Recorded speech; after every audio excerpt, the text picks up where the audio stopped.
Welcome to another edition of News of the Week episode on this Wednesday afternoon. And the first news I'm going to talk about is actually a news that I mistakenly report back on Sunday. And that, of course, is talk about the Montreal Impact reviewing their rebrand, where I said on Sunday they were going to reveal their rebrand on January 12th. Well, it turns out it was actually January 14th, the day that they were going to reveal their rebrand, which at time of this recording, it's going to be tomorrow that they're going to be officially revealing their rebrand and the new name and logo that they're going to go with heading into the new season. But just like what I said on Sunday, I will do a video talking about the new rebrand that the Montreal Impact is going to go. And I've already seen some leaks and some image of the name and logo that they are going to officially announce tomorrow. And all I'll just say is that, yeah, it's not looking very promising, and that I expect that there's going to be a lot of backlash, not only from the Montreal Impact fan base, but also around MLS, where I think this could be one of the worst rebrand we have seen in the past couple of years, and maybe even worse than the Chicago Fire rebrand that was made from last off season. Now, moving on, in terms of the next news, it's actually a news that I was thinking about making just a specific video about this, because whenever there is a news talk about a head coach either being fired by a team or a head coach being hired with a new team, I usually make a single video talking about this. But since this breaking news was reported right around the time when I was finishing writing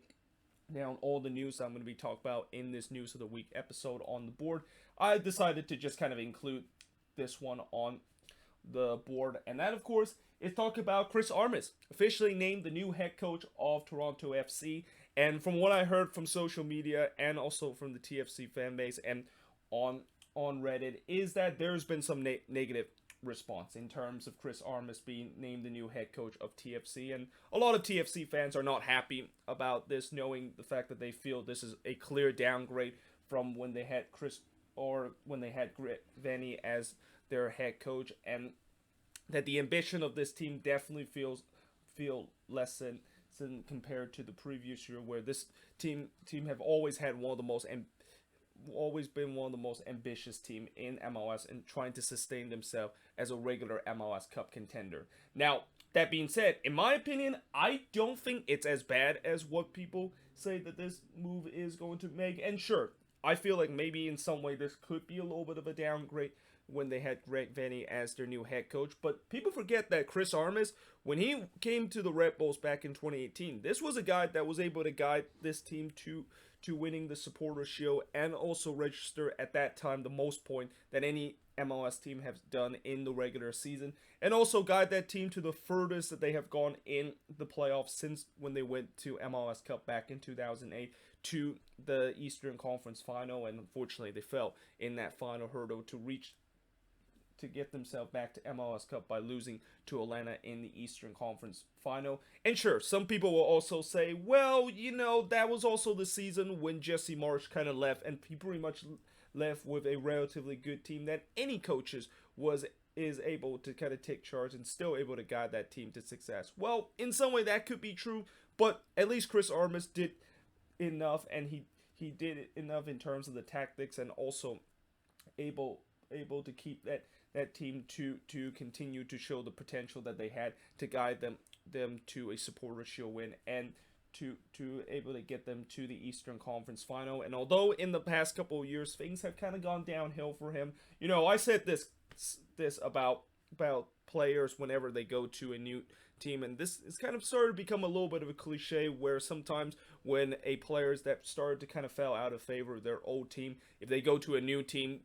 that might be a change of scenery, that they need to rediscover the good old form that they had with their previous team. Well, I'm going to say the same thing about Chris Armas, and that this kind of is true for head coaching too, where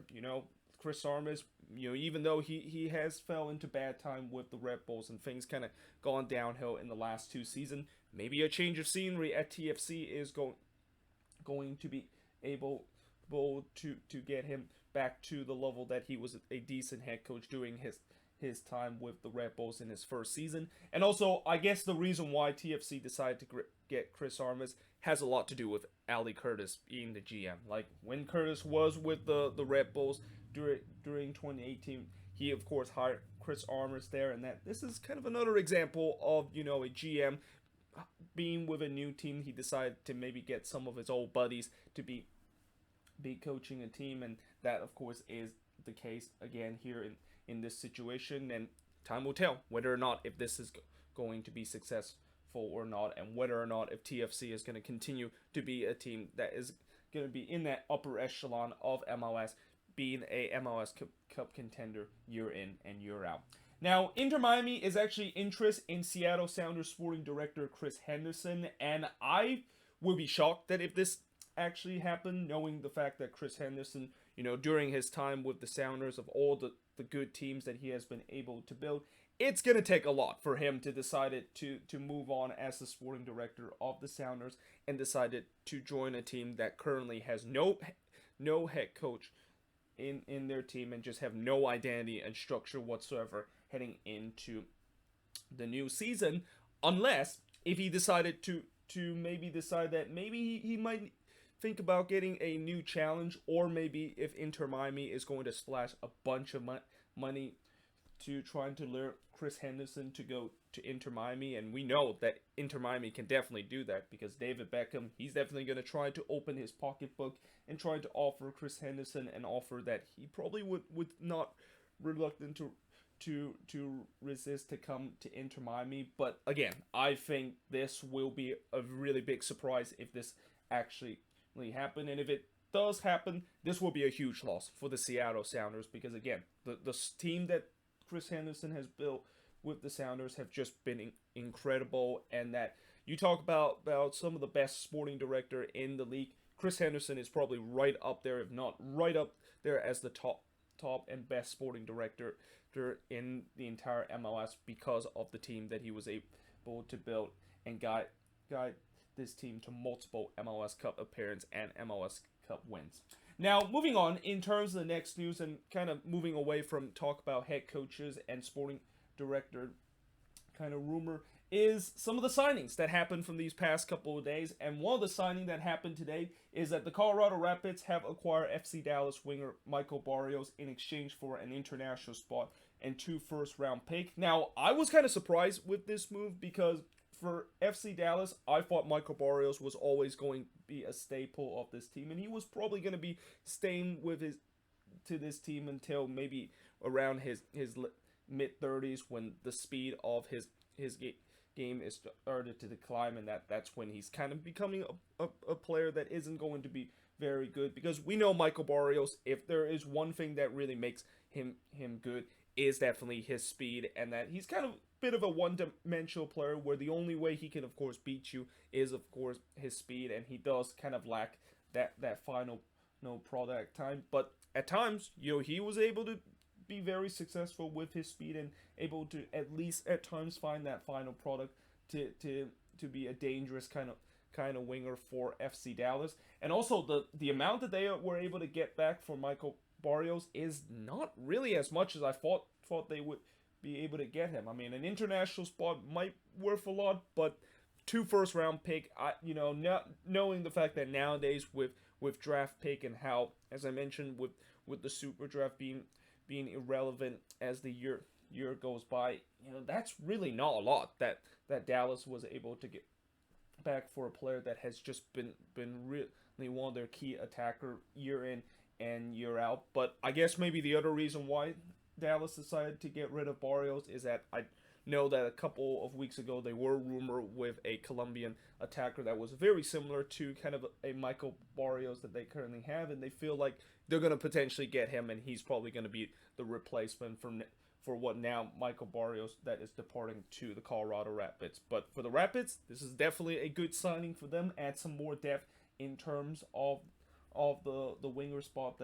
that they had, and they continue to make some very smart moves, and also locking down the core that they hope that is going to be successful heading into next season. Now, Montreal have officially announced that they have signed Nigerian young international forward and excuse me if I pronounce this name wrong, but I believe it's Sunisi Ibrahim. That's how you pronounce his name. Now, from what I heard about this kid is that I think he's only 18 years old, but he's already shown some really good potential of being a very good striker in the future. And that I've also heard there's a couple of European team that was also looking to trying to sign him, but in the end Montreal was able to win the bid, to able to get him. And he's kind of reminds me maybe a little bit of Orji Okwanko when he signed with the Montreal Impact a couple of years ago, because just like Sunisi Ibrahim, Orji Okwanko was also Nigerian and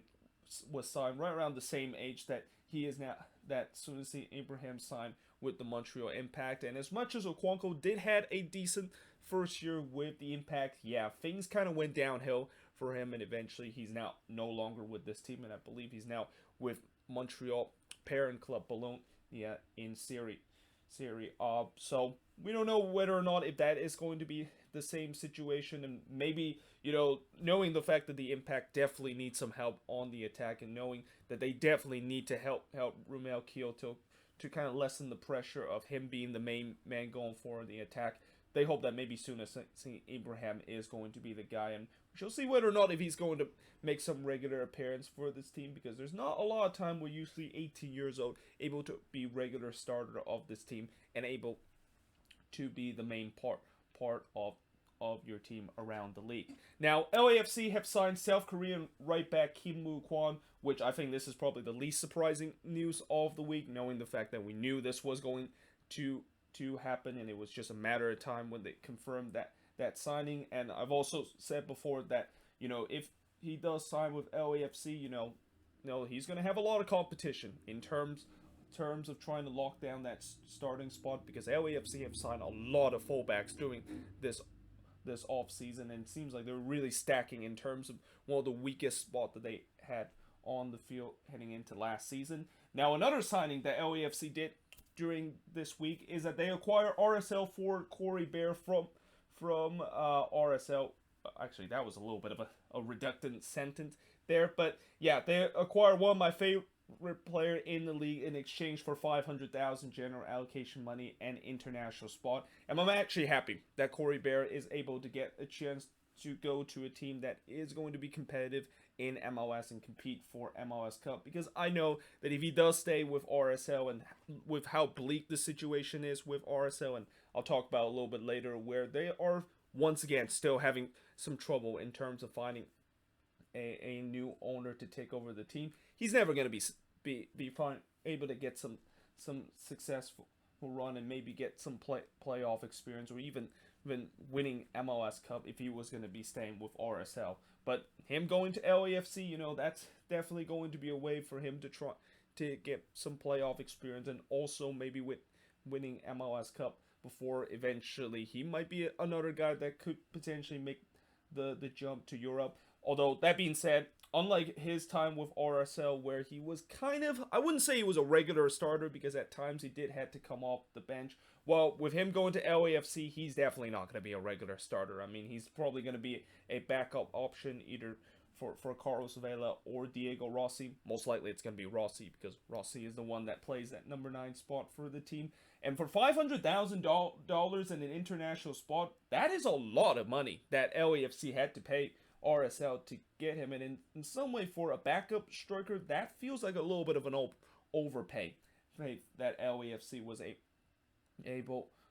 to pay RSL to get the service of Corey Bear. But that being said, they also are looking to try to get a decent backup for Rossi or Vela in case if either of those guys is gonna went down with injury or international duty, or at worst because of COVID reason. And RSL, they definitely is in a desperate time where they are going to try to drive up prices to let go of some of their players, because they don't want to lose more money and just lose potentially more talent because of the situation that they find themselves in heading into this season. Now, LAFC, the intercity rival, the Galaxy, also made a big acquisition during this last couple of days, and just like LAFC, they also acquired a fullback in these last couple of days. by acquiring Jorge Villafania from the Portland Timbers in exchange for a first-round pick. Now, this has been long rumored to potentially come true that Villafania was going to leave the Timbers and go to the LA Galaxy, and that in these last couple of days it is now confirmed that he is going to be going there. And I think for the price that the Galaxy is able to get Villafania from the Portland Timbers is actually really decent. I mean, again, they only had to give up their first round pick for a guy that has been a decent utility player for the Portland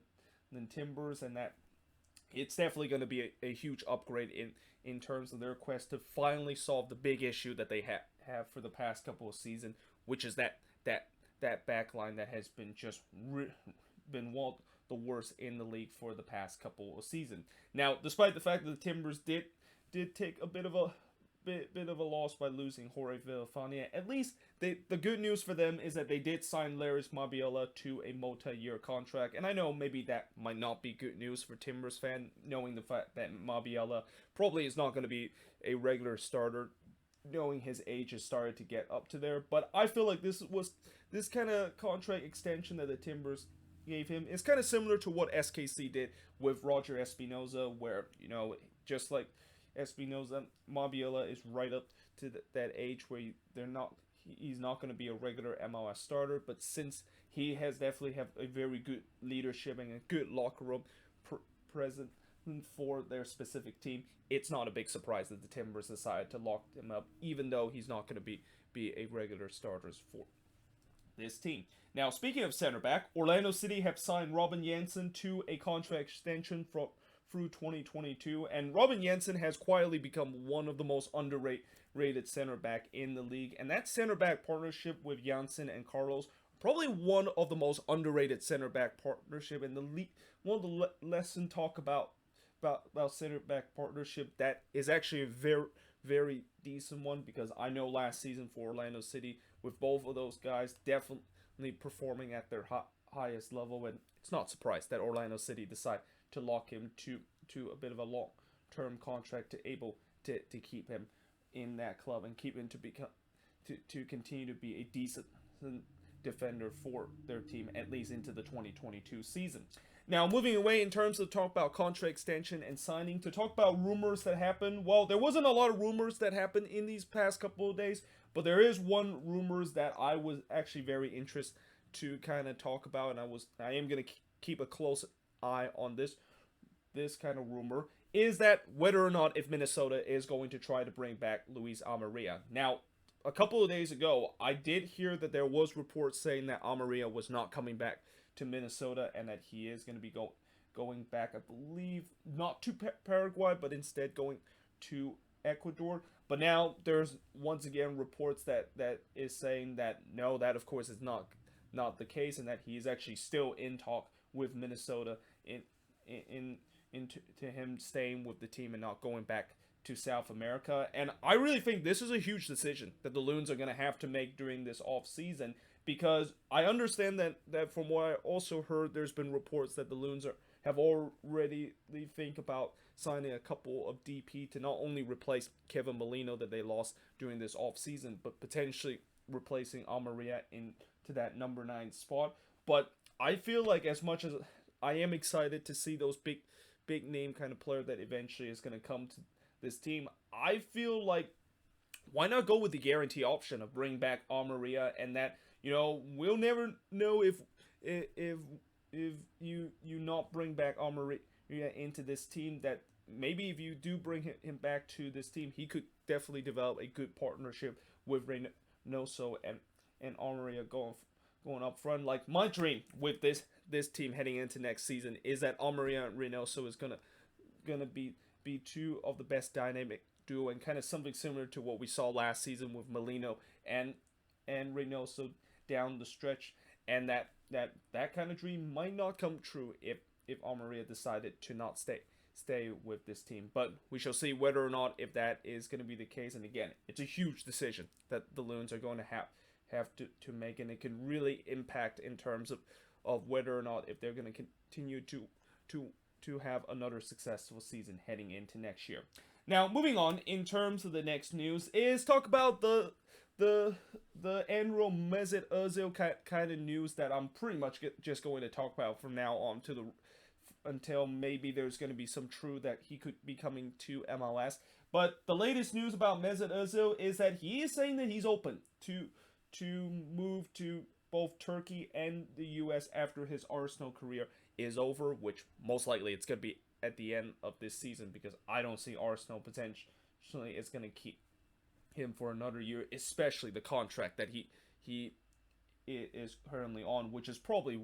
the worst contract that any other team that has to be able to lock up with a guy, especially with him just not even playing with this team and still earning about £350,000 a week that he's been able to do week in and week out. Well, it seemed like that contract, as we know that maybe that contract is going to be over. He is thinking about moving to Turkey and US, and knowing the fact that Ozil has some Turkish ancestry and he always want to play in Turkey, and especially with Fenerbahce, who is a team that he was a big fan of during his young age. You know, he's thinking about potentially going there, but he also said that once he finished with that, he might even come to MLS. And I feel like, for me, if Ozil is going to be thinking about coming to MLS, he's got to come to MLS right now. Like, he cannot just go to Fenerbahce and then later on he say, well, I'm now going to leave this team and go play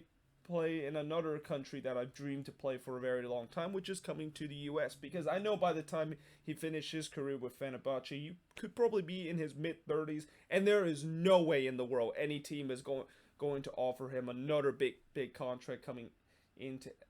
MLS, and he's going to have to take a huge slash of his contract if he's going to come to the US, if he is going to be in the mid-30s. So for him, I feel like there's only two options that he has. Either he decided to go to Turkey and just stay there until he basically decided to hang up his boots, or just come to the US right now, because there's no way in the world I can see him do both of those things, and that he's going to continue to get a huge sum of money once he does come to MLS. And I would be very surprised if somebody is going to offer like $10 million for Mesut Ozil if he's going to be coming to this league right around his mid-30s. And then finally, in terms of the last news topic I'm going to talk about in this edition of News of the Week, is the news about RSL and the ownership situation, where, you know, we know that MLS is pretty much taking control of this team, as this team is still searching for a new ownership. But MLS says that they hope that RSL will eventually find a new ownership heading into 2021. And I understand why RSL is having a really tough time finding a new owner, knowing the fact that we're kind of in this pandemic situation where I'm pretty sure a lot of these owners are taking a lot of big hit in terms of the revenue, and there's not going to be a lot of potential person that's going to be taking over a team that is worth to try to spend a huge sum of money for a team that has had a very chaotic culture for these past couple of years. But that being said, I feel like you know, RSL, they're gonna have to eventually find a new ownership, and the longer them taking their time in terms of finding a new ownership and potentially finding a new owner, the worse the situation is going to continue to take place, because they're going to continue to lose a ton of money, and that they're not going to continue to take a dip in terms of the money that they have in terms of signing players and stuff like that. And I'm pretty sure there's not a lot of players that want to go to RSL in the situation that they're in, that has just been very, very dire, with just no owner and just coming off of a very, very chaotic kind of culture and identity that they've been going through for these past couple of years. But yeah, there you have it. That is pretty much it for all the news that happened in these past couple of days in this News of the Week episode. As always, let me know in the comments below what do you think of these news, and if there's any news I didn't mention, or if there's any news that I might have mistakenly reported as I did back in my last News of the Week episode. Let me know in the comments below. But until then, hope you guys enjoyed this video, and I will see you guys next time.